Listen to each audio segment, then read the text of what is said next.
There's this quiet revolution happening right now in technology. It's built on devices that are designed to do less, not more. It's a movement to escape the distraction economy. And for adults over 50, this might just be one of the most important trends to get your head around.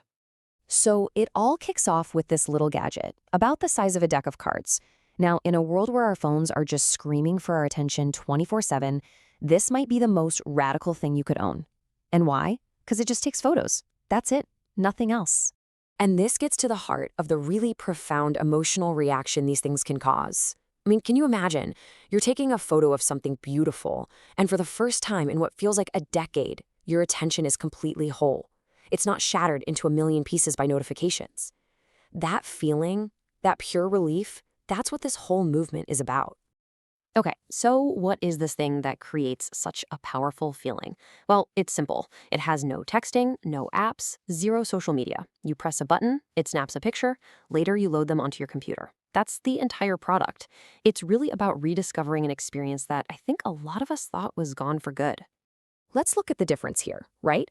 On one side, you've got the smartphone experience, just a constant barrage of pings, totally fracturing your focus. But on the other side, with this simple camera, the photo just stands alone. It lets your attention be whole. It's a return to doing one single thing completely. And look, this camera isn't some one-off gadget. No way. It's really just the tip of the iceberg.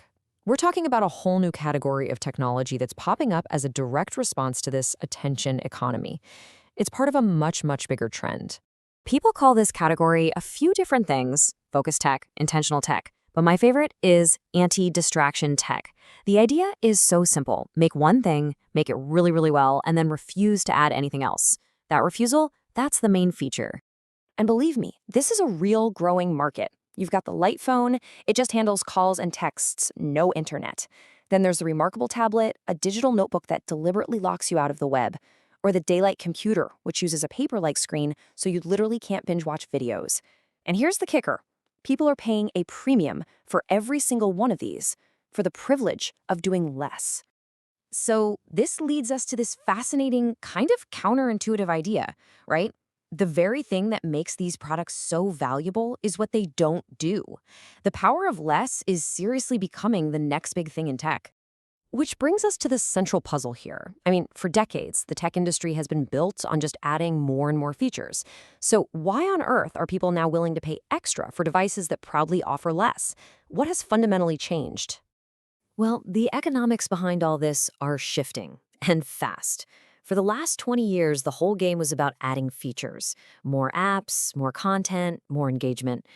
But I'll tell you what, the fastest growing products of the next 5 years, they're going to be the ones that compete on removing features. And why? Because people are just starved for less. And this right here, this is the core philosophy that powers this whole movement. The value isn't in what's added, it's in what is intentionally, deliberately left out. The refusal is the feature. And this whole philosophy matters so much, especially for adults over 50.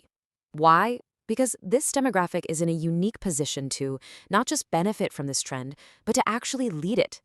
Okay, let's be super clear about something. This is not about nostalgia. It's not about pining for a time before phones. This is about recovery. It's about actively rebuilding the cognitive abilities that our always-on culture has let get weak. So what are we recovering exactly? We're talking about crucial skills here. The ability to sustain deep attention, the ability to be truly present in a moment without splitting your focus, the mental space to just let your mind wander and, come up with an original thought. Think of these devices as the gym equipment you use to rebuild those mental muscles. And here's the key advantage. If you're over 50, you actually remember what life was like before your phone held your whole identity. You remember reading a book for an hour straight, uninterrupted. A lot of younger people, they don't have that baseline to compare against, but you do.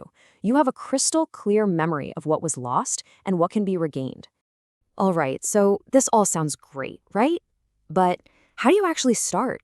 Well, the good news is it doesn't require some dramatic all-or-nothing leap.